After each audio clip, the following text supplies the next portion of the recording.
And let me just go ahead and pull up. I know we've got, again, to our students who are usually here, I know you're seeing new faces. And so, yes, we do have lots of new faces online with us today. They started with the new Torah reading cycle.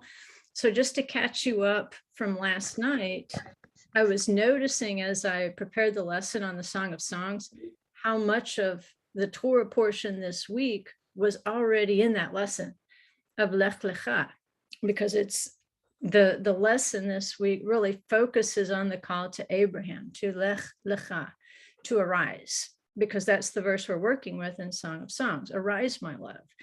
And so the context, remember, we want to use the rules of complete mention. We want to use the rules of first mention. We want to use the rules of progressive mention. And what happens when you see a word like that, arise, you should go back and you say, okay, let me pull up. You use your Bible application, whatever you're using. Every time it says arise, let me research that. And you pull up every single time the word arise is used in the Bible. And from that list, you start reading every single one of those scriptures in context. You don't just say that one verse that it pulls up for you. No, go back and read the context before it and read the context after it. So that, because sometimes the Hebrew word might be different, but it's still translated as the same English word. That's what we're having to do. It forces us to overcome an obstacle of language that somebody who speaks Hebrew and reads the Hebrew Bible, that's an obstacle they don't have to overcome.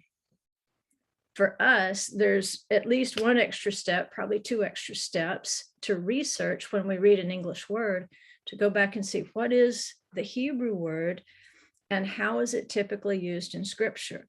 Because you'll find some places where I don't really see the connection here, but you'll find lots of connections that do relate back to that. And so that's what they've done with Arise, My Love. They've gone back and they've looked at other contexts where that word kum, the Hebrew word kum, is used. If it's feminine, it's kumi. So if it's male, the command form, the imperative form, like when you're telling somebody to do something, it's kum.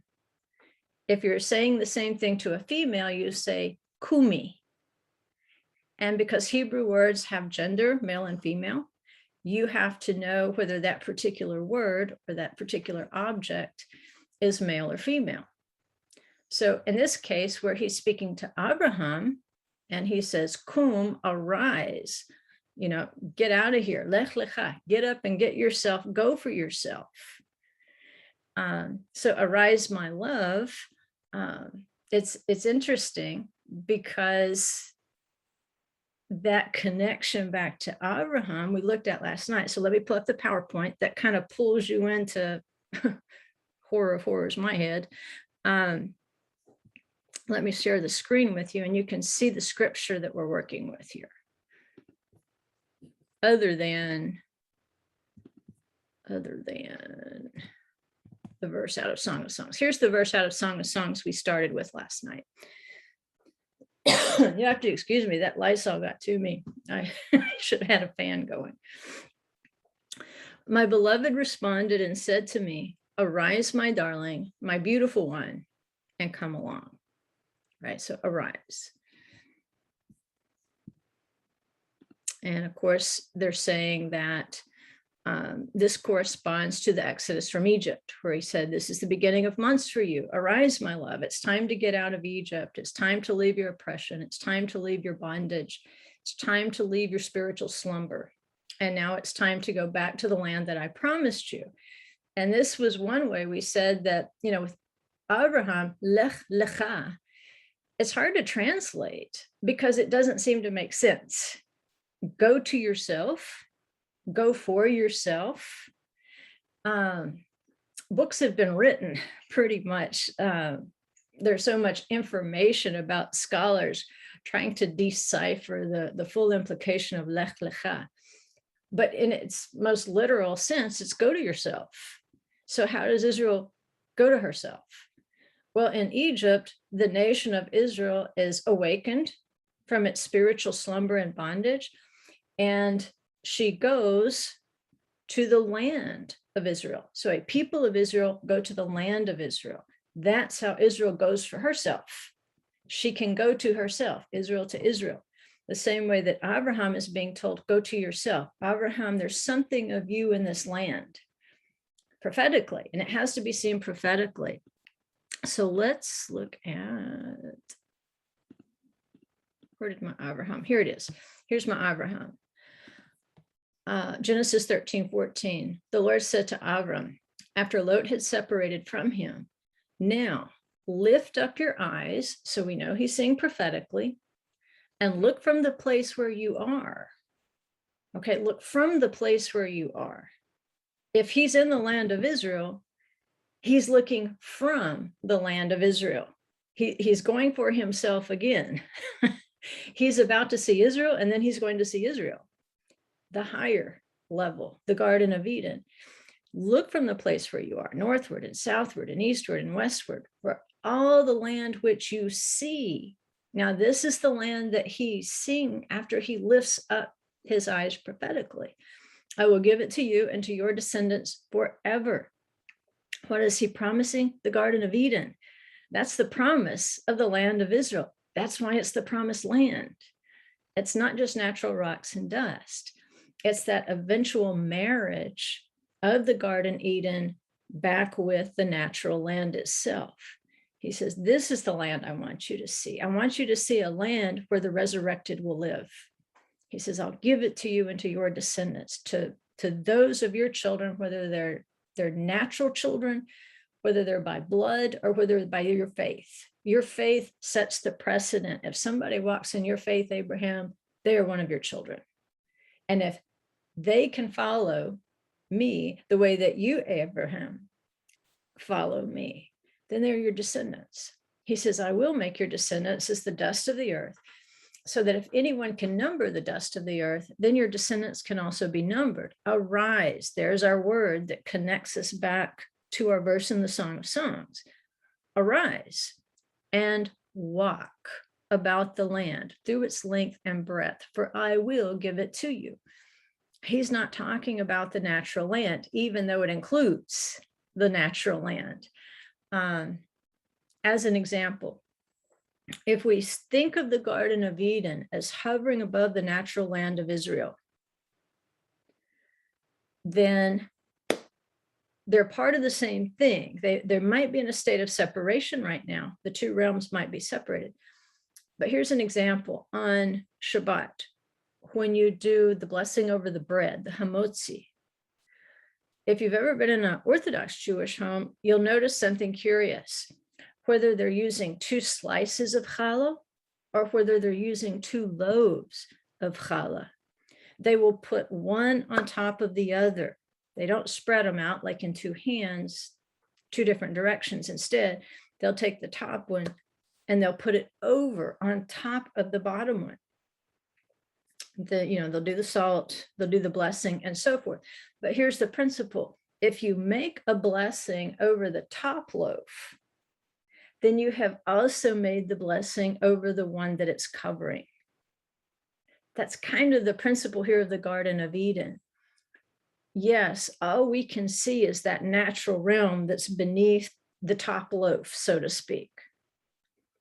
And so we always think when it says, walk the length and the breadth, for I will give it to you. We just think of Abram walking around the natural land of Israel, stumbling over rocks and getting all dusty and dirty and so forth. But we've been told, lift your eyes, look up into the Israel that's hovering just above it. Because the blessing that is on the Garden of Eden, he wants to bring it back together, so that every blessing that is on that garden will also cover the blessing on the land of Israel below it. So again, I think it's another intensive go for yourself. I want you to see the land, and I want you to see the land. And it was because of that we said that Abram moves to Hebron, which was supposed to be an entrance to the garden. Obviously, he has seen something in this walk that causes him to go back to Hebron and to pitch his tent there and to build an altar there. It's a marker. It's a place marker. If we say, you know, how can we get close to the Garden of Eden? Go to Hebron. Because the waters of Hebron, the spring at Hebron, it flows from there to near Bethlehem, and then it flows in temple times to the Temple Mount, and it was the water that the priests used to immerse themselves for Yom Kippur. So the water, the living water from Hebron, flowed all the way to the Temple Mount. There's a connection there, but there was a stopover, because as you're going down in elevation from Hebron to the Temple Mount, it makes this jag over to Bethlehem. It's almost like they've dropped a pin to say this is where Messiah will come from. And it connects Messiah with an entrance to the garden with the Temple Mount. Not random. None of these things are random. All right, so now let's catch up. Like I said, we're incorporating Lekh Lekha into the Song of Songs lesson this week.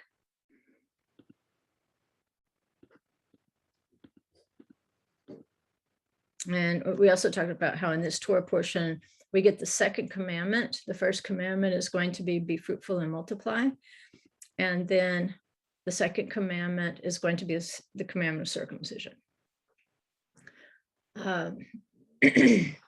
So going back to our verse in the Song of Songs, my beloved responded and said to me, "Arise, my darling, my beautiful one, and come along." And so we hear this repetition. I put the verse for you there in Hebrew. If you can read the Hebrew, that's awesome. If you're not so good at reading, but you recognize the letters, you're still in good shape.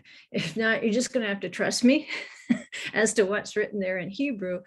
But I want you to see where it says, Anadodi ve'amar li kumi lach ra'iti yafati ulechi lach. There, you not only have a double form of holech, which in the imperative is going to be lekha. It's inserting an extra. You've got lach, to you, lechi, lach. So you've got lechi lach, the double, but then you add another one, there's another one, lach. So whereas Abraham had Lekh Lekha, we've got an additional command here. And that repetition would just automatically, if you've read the Torah portions enough years, when you hear this repetition in the phrase of the verb, then not just the verb, but what would you call that? Preposition? To, you, prepositional, something of the pronoun or whatever. At any rate, you're going to recognize that. You're going to hear that as you read it. And it's going to drive you back to the Torah portion, Lekh Lekha. Remember, Abraham is the first one to cross over. He's called from Ur and he's told to go for yourself.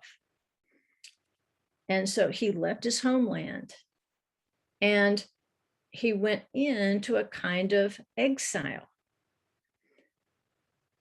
He did that so that after that, anytime a Hebrew is not in the land of Israel, technically they are in exile. The idea of being an exile from Ur, from Babylon, from Egypt, to go to the land is an awesome thing. But when we're not in the land and we're in Babylon or we're in Egypt or we're in Ur, then we have to understand we're just passing through here. This is just temporary, because as Hebrews, we cross over. There is a vision that we have of what the land itself signifies, what is promised to us that's just above it, which is resurrection, returning back to the garden. So that part of the verse where it says, arise, and the repetition there of Lekha, or in this case, Lekh, because it's feminine, that repetition there, they say it's pointing to the patriarch Abraham, or Abraham and Sarah, because they were one when they were called. Saying, go back to Abraham. That will be the beginning of your understanding of resurrection. When you hear Kumi, arise, you're first going to be identified as a descendant of Abraham, because if you're a descendant of Abraham, then you're promised. This land is the land of your promise. You're going to have an inclination to return there. And then it goes and it says, arise, my love, my fair one. And remember, it uses Raiti and it uses Yafati. So one is more of a relationship of companionship, and the other one is a relationship of beauty. And this is thought to allude to Isaac. And it said that he beautified the name of the Holy One by allowing himself to be placed upon the altar with love. Because remember, when Abraham is told to do this, it's your son Isaac, whom you love. Whom you love. It kind of echoes, for God so loved the world that he gave his only begotten son, Isaac, whom you love. And this act of sacrifice beautified the name. It beautified the altar of sacrifice. And what was produced from that beautification of the name and the altar was that we got to see this type of the Pesach lamb, as well as the Yom Teruah shofar. Remember, he didn't see a lamb on Mount Moriah. He actually saw a ram caught in the thicket. So, they're the same species. Nevertheless, you get two pictures there, two glimpses at Messiah as resurrection, as being able to lead the descendants of Abraham and Isaac out of Egypt with the blood of the Lamb, and then also able to affect the resurrection of their descendants with the shofar at some future Yom Teruah. And then the verse finishes out here and says, and come away. Well, and come away, that phrase is thought to allude to the daughter of Jacob, who we know is renamed Israel, Yisrael. So it's going to be Bat Israel, the daughter of Israel. This goes back to when Jacob listened to his father and mother, and he went away to Laban. And even in his exile, he's faithful and he exerts a strong force against idolatry. He is fruitful. He does multiply, even in his exile, even in a place of idolatry. Can we be fruitful in our Egypt? Can we be fruitful in our Babylon? Can we be fruitful in our Ur? Absolutely. But he does something that Abraham and Isaac didn't do. He has a daughter. And so the idea of adding the daughter of Israel, truly an endearment here. And we know that Dinah, she's going to disappear in exile. We're not going to hear anything more about her after the incident with Shechem. There's lots of stuff that you can read in the Midrash. But the last biblical word we have on Dinah is we don't know where she is after the Shechem incident. She's taken into her brother's house. We don't know what happens.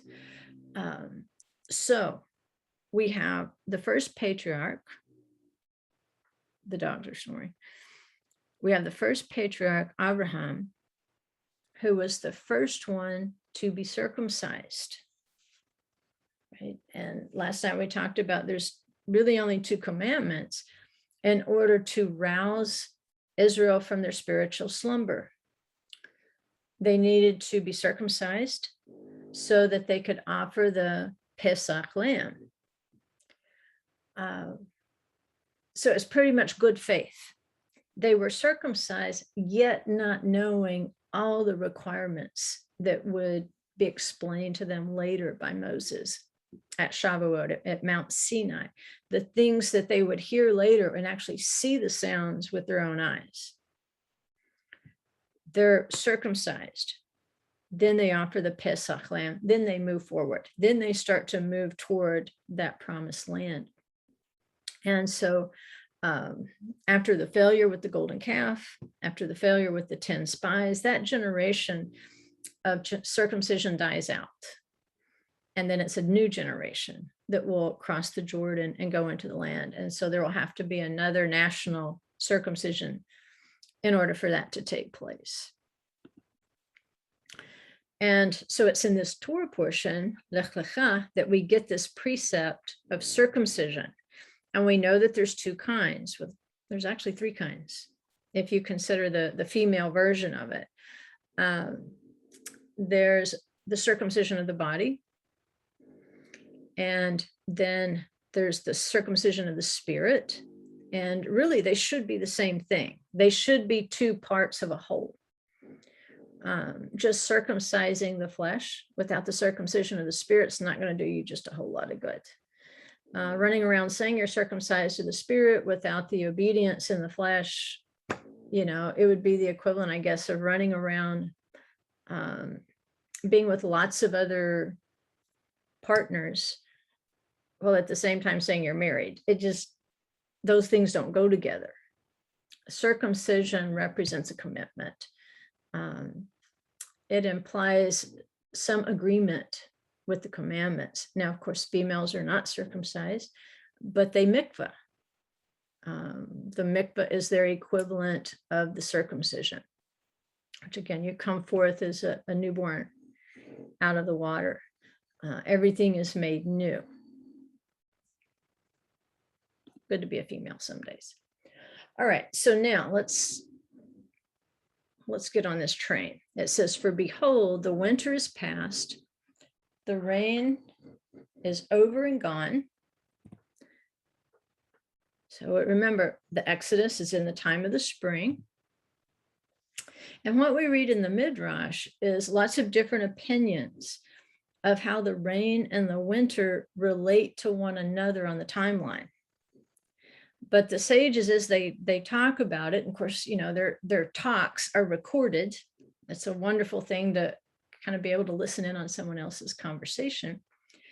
But they generally agree that this refers to the time of exile in Egypt. So when he says, arise, my love, he's saying it's time for the end of your exile.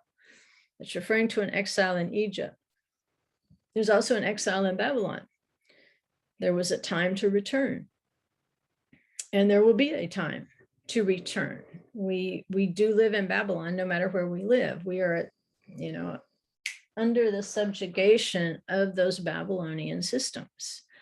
And at this point, I think the spirit is one by one kicking those supports out from under us. Whatever system we're leaning on, whether it's medical, economic, military, governmental, political, anything we're obsessed with, leaning upon, terrified if it goes away, he's saying, well, just go ahead and be terrified because I'm going to take it away from you. I just want you leaning on me. If you go into the wilderness with me, Egypt or Babylon aren't going to do you any good. Those are not wilderness skills. I want to take you to the wilderness so that I can take you to the promised land. So the rain and the winter being over,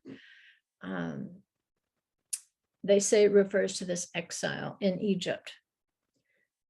And when you look at seasons in scripture, remember, Jerusalem is the plumb line. Everything goes out from Jerusalem. So in terms of understanding, if it talks about a season, you need to have some background understanding the weather of the Holy Land year-round. It's typically summer and winter, but there are spring times and falls. There is a delineation there. It'll be different depending on which part of Israel you're in. But in general, rain is going to fall in winter in Jerusalem. If it falls during the summertime, it can be very damaging. You want the dew in the summertime. It changes the way that you pray, by the way. But you want the rain to fall in the winter, and it can be uncomfortable. Jerusalem can be very uncomfortable in the wintertime when the rain is cold. It can be very, it can snow. It can be very damp if you're allergic to mold, or called ovesh in Hebrew is mold. If you're sensitive to those sorts of things, it can be pretty rainy.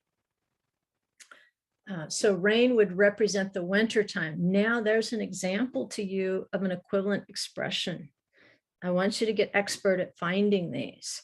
So when he says the winter is past, the rain has ended, they're not identical, but they are equivalent.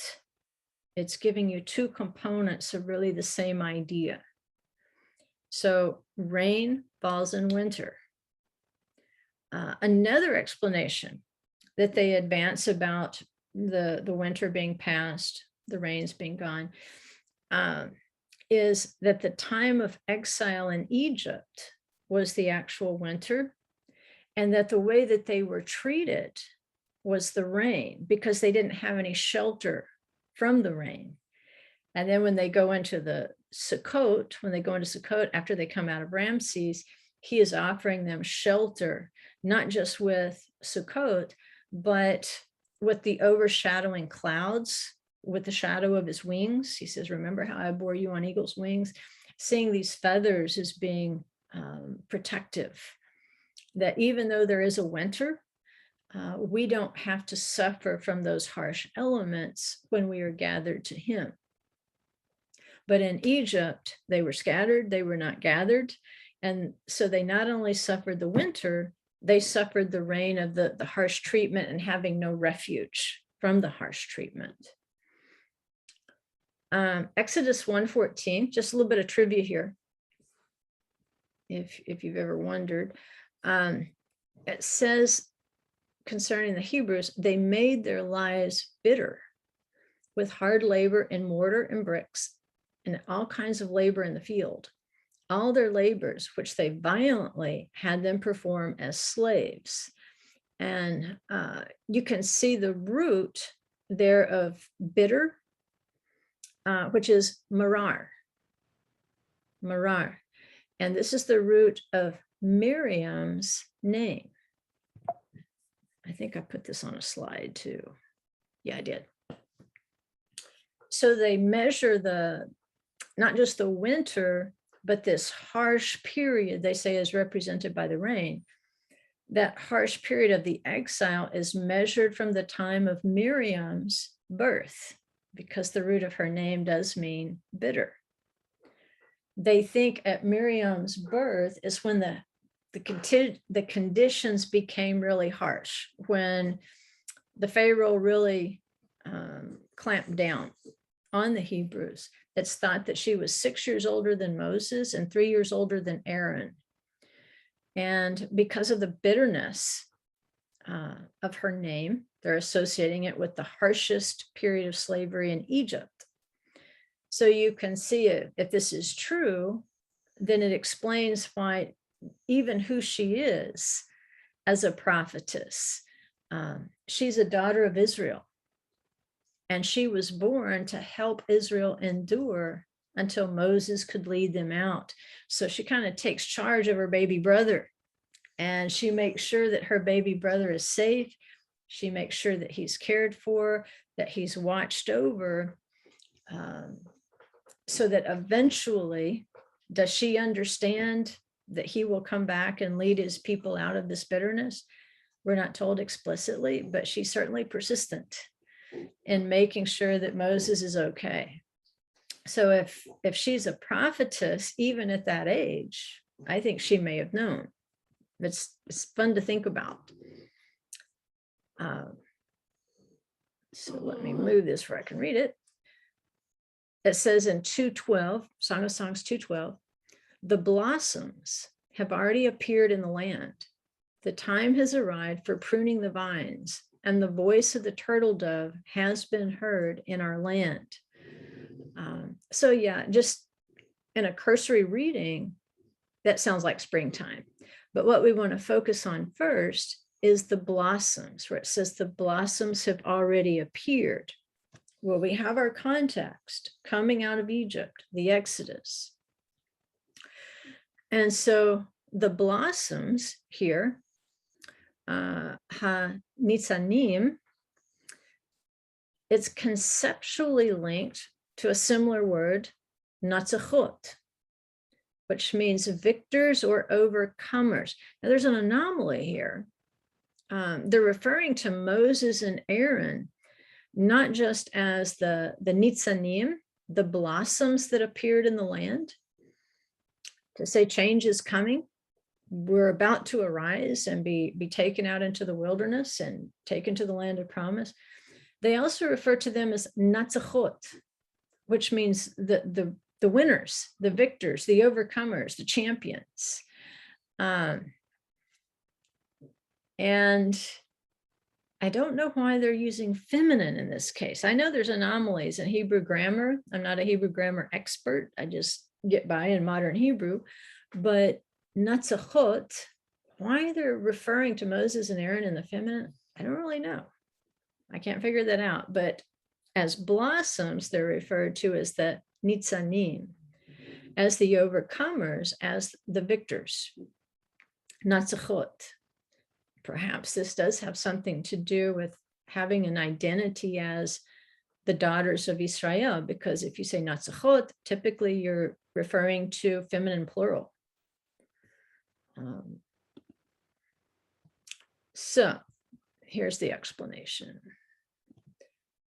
The nitzanim, the blossoms, they're thought to be Moses and Aaron, come to proclaim the voice of the turtle dove, to awaken Israel from spiritual slumber, to announce the end of their winter, the end of their reign, which means the end of their exile. And that's that play on word from notzachim or natzachot. And how were they the victors? Well, the words of Moses and Aaron prevailed over Pharaoh and his magicians. So it shows who was speaking with the divine power. So that eventually through these 10 plagues, Israel would prevail over its enemies. So Israel, especially as the blossoms are the example, we have an identity as overcomers and victors and winners. And that's not in an egotistical sense.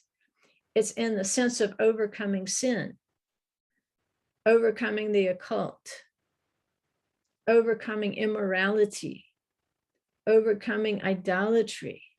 We win over those things. Overcoming is a great theme of the Bible. And especially when we get to the book of Revelation, if you don't already have a context for overcoming, it might seem a little disjointed, but there's no reason for being an overcomer to be disjointed from the Passover story coming out of Exodus. The word of Adonai prevailed. It helped the Israelites to become overcomers instead of being subjugated. Instead of being enslaved, they overcame. In fact, they went out with all the loot.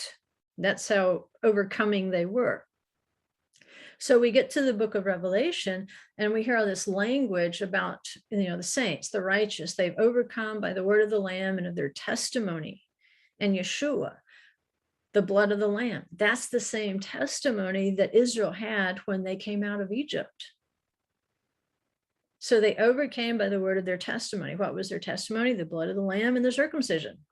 Two things. Circumcision being that, I don't know if you call it a prenuptial agreement. It's definitely a pre-agreement to the weight, the yoke of the Torah that they would learn about later. And so when Moses and Aaron arrive in Egypt, it leads to a flowering of the Israelites. They go from being oppressed slaves into a great and powerful nation who become overcomers through the blood of the Lamb and by the word of their testimony. And circumcision is kind of the symbol of that. And then it says the blossoms have already appeared in the land. The time has arrived for the pruning of vines. They say this goes back to Isaiah 5, 1 through 30. It's a whole chapter. But that particular chapter in Isaiah, the entire chapter details to you the identity of Israel as the vineyard. The Holy One has planted the vineyard and Israel is the vineyard. And of course, it's a complaint. It's a formal complaint against Israel because he says, what more can I do? What more could I do to my vineyard that I've already tried everything. And they still want to run after all these other things. They still want to run after other gods. But Isaiah 5 defines Israel as the vineyard. And so when Moses and Aaron, the blossoms, appeared in the land, then they knew the time had arrived for pruning the vines, for pruning Israel. And this is what tribulation does. It prunes us, it cuts us back so that we don't grow over in the wild places. And that's the temptation that's with all the wonderful things that come with technology. We also now have the ability to grow like wild vines into all sorts of crazy stuff that consumes our time, it consumes our energy, and then we don't have any energy left for studying the Torah. We don't have any energy left for actually doing the Torah. We stay in a state of exhaustion, running after the latest conspiracy theory or whatever. And he says, I'm going to prune that off of you. I want your focus off of what is not God. And I think he's in process of that right now. So what I want to go over next is how the vineyard is pruned. And I know I told you this, I think last week on the live stream, but the book is out. 144,000 harps, the hidden songs of Israel. So those of you that have been with me a few years, you've heard a version of this before that found its way into the book. But in the book, it breaks down in greater detail than I will today what pruning is, because pruning is the equivalent of a song. And the Torah is also a song. So the vineyard has to be pruned in order to sing the songs of Israel.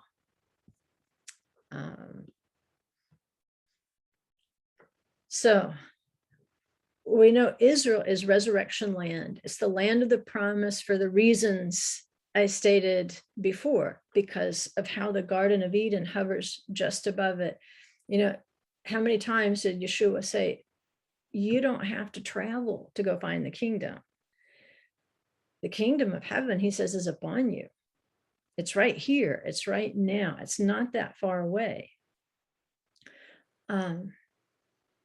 And if we look at the Jubilee year, kind of going back to these shofars, when we get to a Jubilee year, it shows us another way of how a believer is gathered to his people. How do we get to that promised land? How do we get to the bosom of Abraham? How do we join Abraham, Isaac, and Jacob in being gathered together? Because that's what Yeshua said. Many will come from the east, the west, the north, and the south, and they're going to sit down at the table with Abraham, Isaac, and Jacob.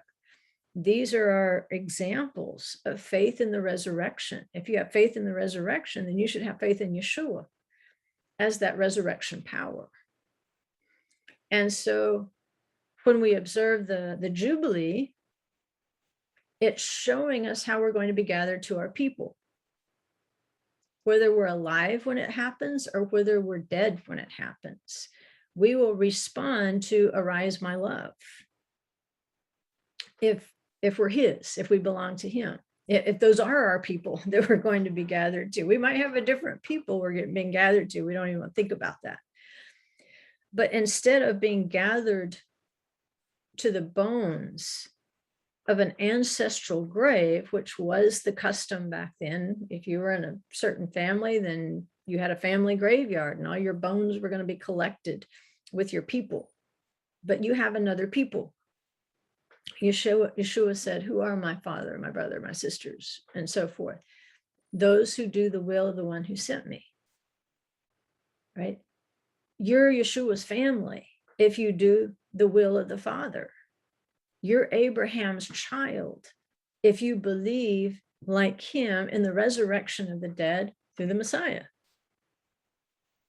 So instead of you just being gathered to your family cemetery, when this Yobel year comes, you're going to be gathered to a living, producing land in a year or in a change when it's not humanly grown.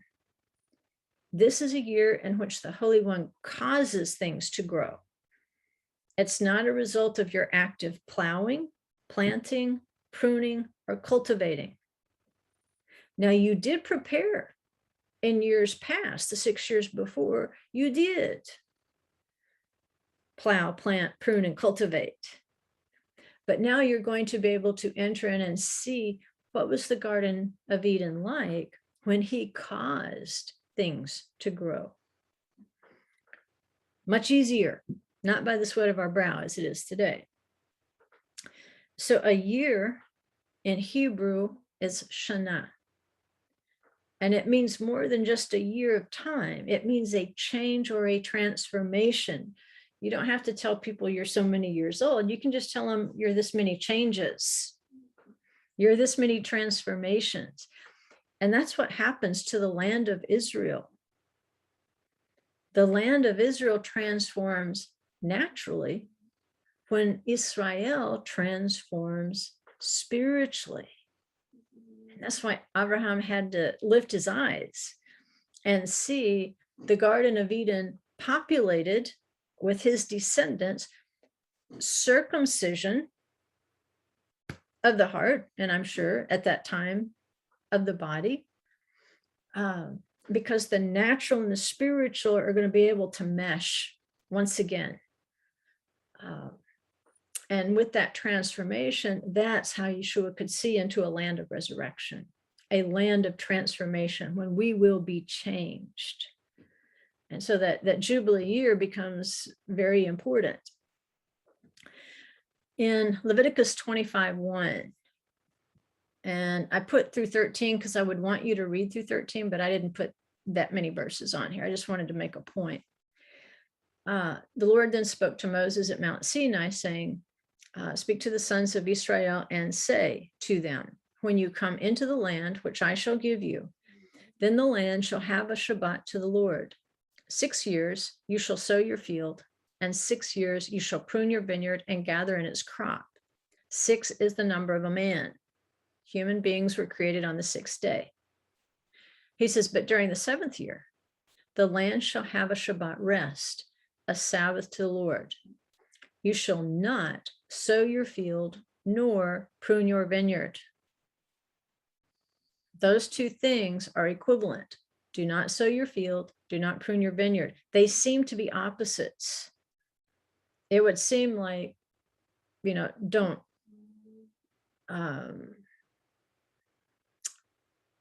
actively cultivate your grapes. But sowing a field with seed is the equivalent of cutting a grapevine, because cutting the grapevine is actually what makes it grow. So that it's that human intervention in the growth process. He says, the harvest after growth you shall not reap, and your grapes of untrimmed vines you shall not gather. The land shall have a sabbatical year. Now, that doesn't mean you can't eat them. It doesn't mean that you can't go pick some grapes and eat them. That's not what it's saying. It's saying don't harvest it as a commercial activity. Yes, eat the grapes. Just don't use them as part of the economic, don't use them for your sustenance. He's providing those for you to eat. All of you shall have the Sabbath products of the land for food. See what he's saying? You can eat it. yourself, your male and female slaves, and your hired man and your foreign resident, those who live as aliens with you. Even your cattle and the animals that are in your land shall have all its crops to eat. So it doesn't mean that you can't go out and pick something to eat. It means that you can't harvest it and keep it from someone else and resell it. Just eat. It's going to be provided, and it's ownerless. So if even the little foxes that we're going to read about probably next week, even if the little foxes get into the vineyard, you have to let them eat. You know, if the deer get in your cornfield that year, you have to let them eat. If you have volunteer things come up in your garden, you have to let the bunny rabbits eat it. They're just as entitled to it as you are. If your neighbor wants to come over and pick your black walnuts, she's perfectly welcome to come get your black walnuts. So there's the equivalency. Don't sow your field and don't prune your vineyard.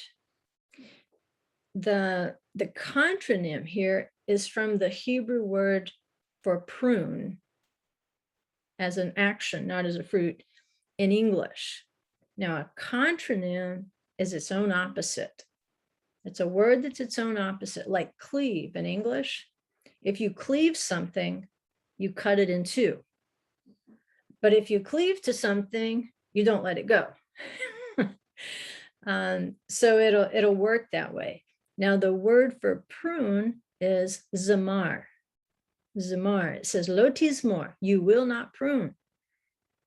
So zamar means to trim something.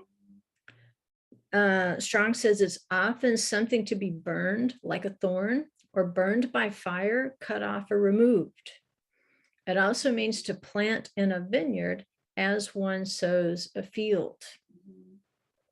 So when you go through a vineyard and you're cutting those vines, the idea is what you're cutting off is like the trash, stuff to be burned off, cut off, and removed. But there's another meaning to zamar. This is what makes it a contronym. It's got two meanings. Because whereas one is cutting off, this one is like to pick over and over. But it makes sense. It means to touch the strings or parts of a musical instrument, to play upon the instrument, to make music. It can be accompanied by the voice, to celebrate in song and music, to give praise, to sing forth praises in psalms, to pluck over and over. So in that sense, they're similar. They're not really that different. If you think you're in the vineyard and you're cutting the grapes, you're not cutting the grapes, you're pruning before the grapes appear. You're repetitively cutting these vines. Well, that's exactly what a musician is doing. Out of all the notes in the world, out of all the tempos that are possible, out of all the octaves available, out of all the availability in the music world, they are pruning a song. They are cutting away everything that doesn't belong in that song. And then as they play that song, there's a repetition. A song is rarely just sung one time. You sing it over and over and over. We are still singing songs that were written over 3,000 years ago. The Song of the Sea, right? Matovu. We're singing these old biblical hymns. And when we say old biblical hymns, we mean like really old biblical hymns, because the Torah is a song. And so those notes are being plucked over and over. That's what zamar is. It prunes away the other notes. And it says, this is the song. This is what I produce. And then we play it on these strings over and over. So zamar is not just to cut a vine. is to sing a song. One seems like a kind of a violent, a negative activity, and one seems like a very positive activity. But if you think of pruning a vine, you're pruning it in order for it to grow. So in that sense, it is a positive action. So let's look at this in Revelation 14:1. It says, then I looked, and behold, the Lamb. Remember, there were two things. When it came time to arise, my love, there were two things: the blood of the Lamb and the circumcision, so that they could offer the Lamb. He says, behold, the Lamb was standing on Mount Zion. And last night we looked at Mount Zion as the bride, and the people as the ornaments of the bride. The Lamb was standing on Mount Zion, and with him 144,000, having his name and the name of his father written on their foreheads. Remember, the sages said that it was Isaac who beautified the name of the Holy One with his sacrifice. And so this kind of echoes what they're saying. The Lamb was standing on Mount Zion, and he's standing with these children of Jerusalem who have the name of the Father written on their foreheads. They're standing there as a result of love. Isaac was sacrificed with love. Yeshua was sacrificed and sacrificed himself with love. He says, and I heard a voice from heaven like the sound of many waters and like the sound of loud thunder. And the voice which I heard was like the sound of harpists playing on their harps. What are they doing? Zamar. They're playing music. They're plucking over and over on their strings. It's going to be a song for a Yovel, because it says they sang a new song before the throne and before the four living creatures and the elders, and no one could learn the song except the 144,000 who had been purchased from the earth. These are the ones who have not been defiled with women, for they have kept themselves chaste. Some versions will say virgins. The context here is they've not worshiped idols. Adultery, harlotry are the equivalent of idolatry. It's spiritual adultery. So these 144,000 represent all the others in the field. Remember, it says they've been purchased as first fruits. These are the ones who follow the Lamb wherever he goes. These have been purchased from among men as first fruits to God and to the land. So it's not just these 144,000. This is a representative number of those that are coming after them. So they have a new song. And so what John is doing with this vision, he's pairing the first fruits purchased from among men with the sound of these chaste ones, these non-idolatrous ones, plucking, singing with their song, with their harps, but their song is new. It's not one that has been gone over through repetition. It makes you think Jubilee. It makes you think of the Yovel, because pruning is prohibited in the year of release. This is a song that is spontaneously breaking out. It's not one that they have rehearsed over and over and over. It's not like the 6 years before, or the years before the Yovel. No, this is the Yovel song. It's not a result of going to choir practice. It's new. The sound of thunder and lightning, we know, accompanied the giving of the Torah. On the mountain at Sinai, we know there was the sound of the ram's horn, and in Hebrew it was the Yovel. And we know that the Yovel shofar links the turn of a new year in the fall. It's called the turn of the year and the going out of the year in Hebrew. And what is happening at that time as a resurrection time, it's linking us back to another resurrection time in the spring, at the beginning of the months when we hear, "Arise, my love." So you've got resurrection in the spring, you've got resurrection in the fall. So zamar is something, is to trim something in its bird form. A zamir is a song, but it's going to be something that's burned, cut off, or removed to plant in a vineyard, to cause a vineyard to grow, just like you would sow in a field. The field is the world. The seed is the word that's sown into the field. Israel is the vineyard.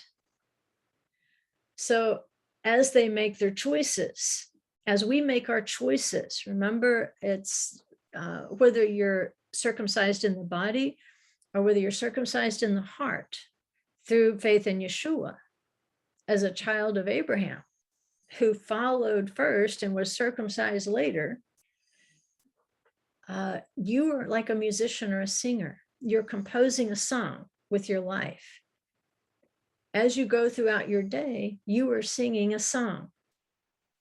What you are doing is choosing. We choose words in the day. We choose actions in the day. We choose not to sometimes. But every one of those choices, you are trimming away other possibilities. And this is what you are presenting. And so if we have songs in our lives that need to be cut off, they need to be burned, they need to be trimmed back, what we're actually doing, it might feel like we're dying at the time, but it's actually shaping us into a beautiful plant in the vineyard. And so how we trim, how we circumcise ourselves in our walk each day is reflecting the circumcision of our hearts. As we select these notes, but not those, we're each going to have a unique song at the end of the day. And are we going to like the song that we hear? Because everything we are doing is creating that song. So when the blossoms, Moses and Aaron proclaimed the lamb and circumcision for Israel, it was because the time of Zamir, the songs, had come. Because that's exactly how it reads in the Hebrew. It says the blossoms have already appeared in the land. The time has arrived for pruning, hazamir, the vines. And so we know that Elijah is linked to Yeshua when he appears. But it's going to be because the time has arrived for a full circumcision of the heart.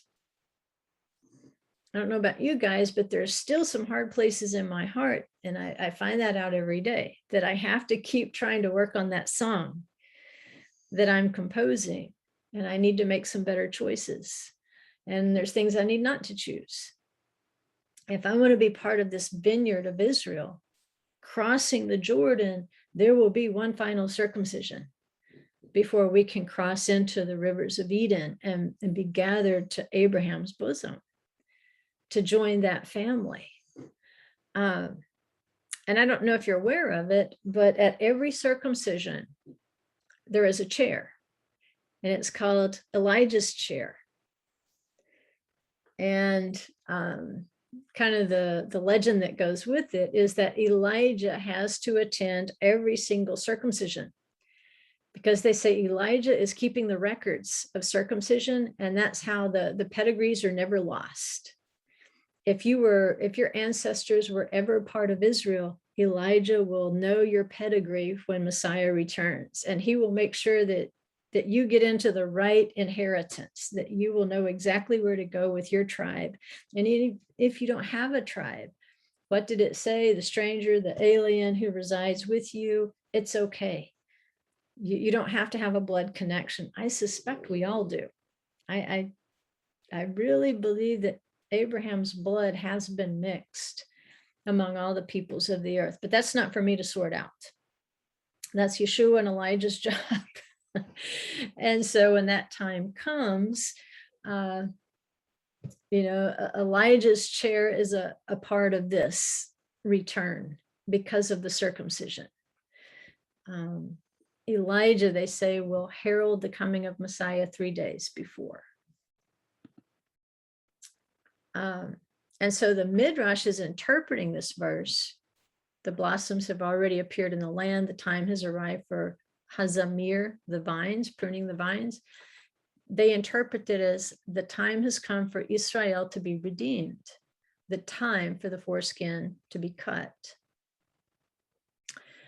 And so at the very same time that the vineyard Israel, I would suppose, has their final circumcision, and they offer the testimony of the Lamb, at the very same time, Egypt will be cut down. Its idols will be uprooted. And it says, as the verse states in Exodus 12:12, and against all the gods of Egypt, I shall mete out punishment.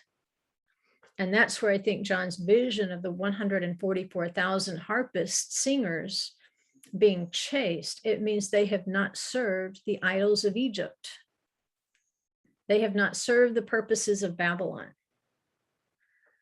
They don't depend upon the systems of Babylon. They are not subjugated to the idols of Egypt. And so when that punishment starts, it'll be the same thing. There will be something that we will recognize as a circumcision, an agreement that even if I don't know everything in the Torah, I agree I will do it beforehand. And that authorizes me to put the blood of the Lamb on my doorpost as protection. The time of the trimming of vines is also seen as the time of the singing of songs, just because of the linguistic connection there between Zamar and Zamir. In Exodus 15:1 and 2, it says, then Moses and the sons of Israel sang this song, this Shirah. We're studying Shir, HaShirim, the Song of Songs. Well, what do we find in the Song of Songs? We find information about the Zamir, the song. He says, I will sing to the Lord, for he is highly exalted. The horse and its rider he has hurled into the sea. The Lord is my strength and my song, Zimrat, and he has become my salvation. So in Exodus 15, which would be the seed prophecy of anything that comes after the Torah, the seed prophecies, then you have the prophets and the writings and the apostolic writings. It's going to give you the seed understanding. Again, equivalent expressions, a Shirah and a Zamir. So they're close in context in Exodus 15:1 and 2. So it's reminding you, as you are reading Shir HaShirim, of the songs of salvation and redemption, that these are part of the resurrection experience. Because, it's not like you put your salvation so far behind you that you will not be singing songs of salvation at the resurrection. You will. So they're saying that the time has come for the giving of the Torah. And the circumcision was the preliminary acceptance. Later, they said, we will do and we will hear at Mount Sinai. But their pre-commitment was the circumcision of the males. So it's a preliminary acknowledgement of the Lamb, the fullness of the Torah to come, so that as you're singing your songs in the night of Passover, which is the first pilgrimage feast, it's foreshadowing all the songs to come. The song of the sea, right? The song of the well. They sing songs in the future. And so these songs in the night, which are the great Hallel, by the way, the songs in the night foreshadow all these songs of salvation and redemption and so forth to come. Psalm 119:54 says, your statutes, a chok is a statute, and these are the ones that don't necessarily make sense to us. Commandments are pretty plain, like cause and effect, don't steal so nobody smacks you.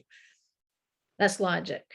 But eat this, don't eat that, defies logic, because intrinsically there's just not that much to distinguish a kosher diet from a non-kosher diet in the natural realm, just like there's not much to distinguish the natural land of Israel from the Garden of Eden, from every other nation, except the Garden of Eden that hovers above it, and you can't see it unless you raise your eyes. So he says, even your difficult to understand statutes are my songs, my zemirot, in the house of my pilgrimage. The house of your pilgrimage, you make those pilgrimages at Passover, Shavuot, and Sukkot. He says, Lord, I remember your name in the night and keep your Torah. What did Isaac do? He beautified the name with sacrifice. How do we beautify his name? With sacrifice to keep his Torah. When even the commandments that are difficult to understand become our songs.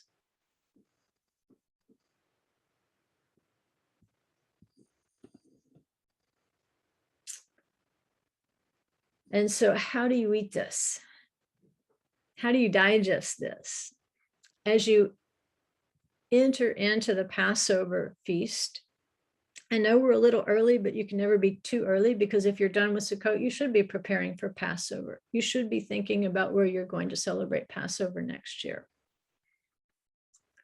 But he says, this is the way to eat Passover. You shall eat it in this way, with your garment belted around your waist, with your sandals on your feet, and your staff in your hand, and you shall eat it in a hurry.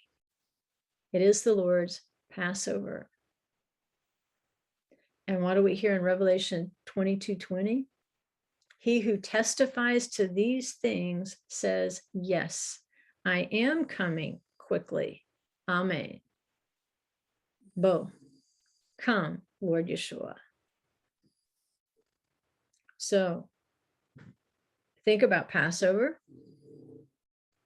Eat it in a hurry. Why would you eat something in a hurry? Because something is going to happen more quickly than you think. If you will eat it in a hurry, if you will sing the songs in the night of Passover, then if he comes more quickly than you think, you will still be prepared, at least with a preliminary acceptance of the Torah. Even if you don't understand every word of it, it's okay. He didn't ask them to go through graduate school with Moses.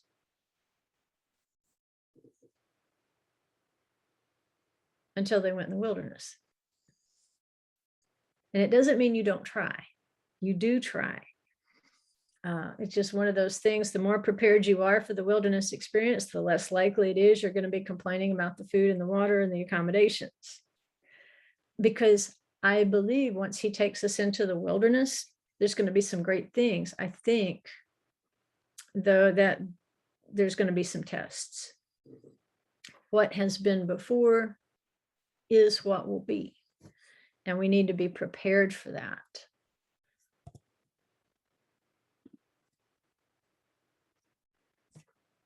Okay, let's stop here.